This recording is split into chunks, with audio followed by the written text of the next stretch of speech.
అలాంటి సృష్టి మొత్తంలో బాధల్ని, అవమానాల్ని, అనారోగ్యాన్ని, అప్పుల్ని, సమస్యల్ని అన్నీ మర్చిపోయి ఆనందంతో పులకరించిపోగలిగేది అమ్మ అన్న పిలుపు కోసం పరితపించే ఒక్క అమ్మే యువరానర్. అలాంటి అమ్మ తన బిడ్డ తన దగ్గర ఉండాలనుకోవడం న్యాయమో అన్యాయమో మీరే ఆలోచించండి యువరానర్.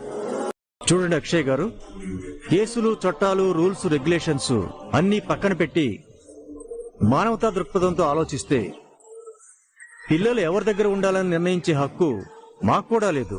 మరొక విధంగా ఆలోచిస్తే అవని దగ్గర ఉండాలని చెప్తే తండ్రికి అన్యాయం చేసినట్టు అవుతుంది. తండ్రి దగ్గర ఉండాలని చెప్తే అవనికి అన్యాయం చేసినట్టు అవుతుంది. వ్యక్తిగతంగా చెప్పాలంటే మీ భార్య తరపున వాదించిన లాయర్ గారి విజ్ఞాపన ప్రకారం మీ కూతురు తన తల్లి దగ్గర ఉండటం న్యాయం, ధర్మం కూడా. నా వ్యక్తిగత అభిప్రాయాన్ని పక్కన పెట్టి ఒక న్యాయం